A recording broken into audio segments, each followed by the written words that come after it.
네, 국민권익위원회가 이재명 전 대표 피습 이후에요. 헬기 이송 특혜 논란에 대해서 조사 결과를 발표했습니다. 권익위 발표를 두고 이런저런 뒷말이 나오고 있는 상황인데 먼저 어제 권익위 발표 내용부터 듣고 오겠습니다.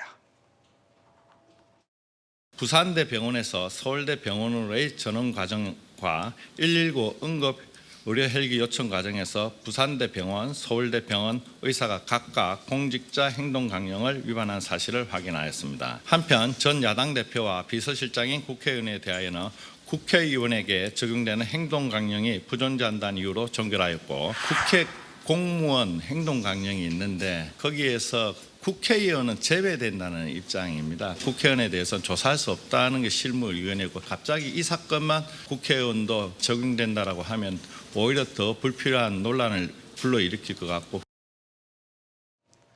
네, 권익위의 최종 판단을 한번 정리를 해보면요. 도움을 준 부산대 병원, 서울대 병원, 소방 관계자는 강령을 위반했다는 것이고 또 도움을 받은 이재명 당시 대표 그리고 천준호 당시 비서실장에 대해서는 종결 처리를 했다는 겁니다. 조윤선 변호사님, 그런데요. 도움을 준 쪽은 강령 위반, 도움을 받은 사람은 종결 처리. 권익위는 왜 이런 결론을 내는 겁니까?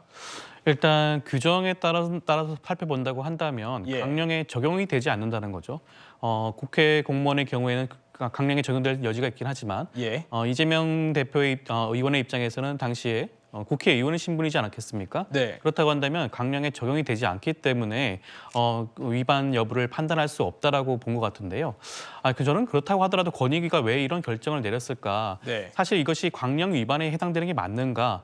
당시 의사들에 대해서 이런 식으로 징계를 구하는 것이 타당한가, 온당한가에 대해서 저는 근원적인 좀 질문을 좀 드리고 싶고요. 네. 과연 이렇게 강령 위반을 엄격하게 적용하다 보면 과연 어떠한 의사들이 이런 사고가 발생했을 때 이러한 조치를 취할 수가 있겠습니까? 모든 강령에 대해서 이렇게 강령에 대해서 절차를 엄격하게 잣대를 들이댄다고 한다면 사실상 이런 구호 절차가 제대로 이루어지지 않을 가능성도 있지 않을까 싶습니다. 네, 국회의원 신분이기 때문에 강령을 적용할 대상이 아니었다. 이런 게 권익위의 판단인 건데 사실 많은 분들이 궁금해하실 부분이 이건 것 같습니다. 그래서 이재명 당시 민주당 대표가 헬기를 타고 서울대병원으로 이송된 거 이거 특혜냐 아니냐 이 부분일 텐데 강 변호사님 네. 특혜입니까 아닙니까? 그러니까 지금 권익위가 기본적으로 강제 수사 권한이 없다는 거 그것을 먼저 말씀을 드려야 될 것 같습니다.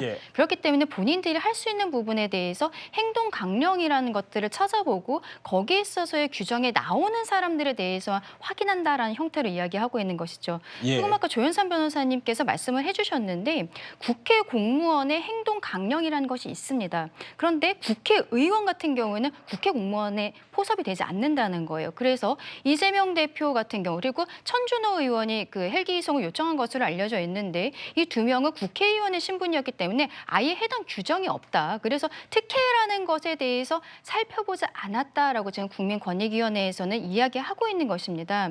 그럼에도 불구하고 이제 이송을 했었던 실제 공무원들에 대해서는 어떤 징계 요청 같은 것이 각 기관으로 소속 기관으로 가게 되는 것이거든요. 여기에 대해서 뭐 국민권익위원회 같은 경우에는 국회의원에 대해서도 행동 강령을 포섭을 해야 된다라는 것을 꽤 오래전부터 주장을 해왔다라는 이야기를 하고는 있습니다만 좀 국민들께서 보시기에는 약간 눈높이에는 맞지 않나라고 생각해 봅니다. 네, 민주당과 또 특혜 의혹의 당사자인 천준호 의원은요. 권익위 조사 결과에 강하게 반발을 하고 있는 상황입니다. 민주당과 천 의원 모두 명품백 사건을 종결한 것에 대한 물타기다 이렇게 주장을 하는데 윤 전 부대변인님 이 주장 동의하십니까? 글쎄요. 규정에 따라서 규정을 적용할 수 있는 대상과 또 규정을 적용할 수 있는 대상이 분명히 나누어져 있고요. 만약에 천준호 의원의 의견이 정말 맞으려면은 마치 이재명 대표에게는 규정이 있는데도 적용하지 않았다라는 근거를 내야 되겠죠. 그런 건 아닌 것 같고요. 권익위는 어쨌든 존재하는 규정에 따라서 그 대상에 대해서는 일단 적용을 하고 그러한 의견을 내면 실제로 징계가 이루어질 때 어떤 정상 참작의 또 가능성이 있지 않겠습니까? 매우 다급하게 이루어졌다든지 아니면 상대의 중대성 때문에 어떤 판단을 아주 냉철하게 하지는 어려웠던 상황이었을 수도 있고요. 그런 점을 고려했을 때 천준호 실장은 너무 이렇게 이재명 대표가 오히려 권익위가 봐주는 것처럼 보이는 것에 대한 정치적 부담을 느껴서 이런 물타기 프레임을 가져오지만 결국은 마지막 최종 결론이 어떻게 나느냐가 제일 중요한 문제가 아닌가 생각을 합니다. 네, 이 특혜 의혹의 당사자인 천준호 의원은 적극적으로 입장을 냈지만요. 또 다른 당사자인 이재명 전 대표는 아직까지 권익위 결과에 대해서 별다른 반응이 없는 상황입니다. 성 부의장님, 왜 이재명 대표는 말을 아끼고 있는 건가요? 뭐 이미 천준호 비서실장을 통해서 의견 표시를 하고 있기 때문에 이게 물타기 의혹 지금 사실 권익위가 참 졸렬한 판결을 내린 거거든요. 이거에 대해서 굳이 입장을 낼 필요가 없다는 입장을 취하고 있는 겁니다.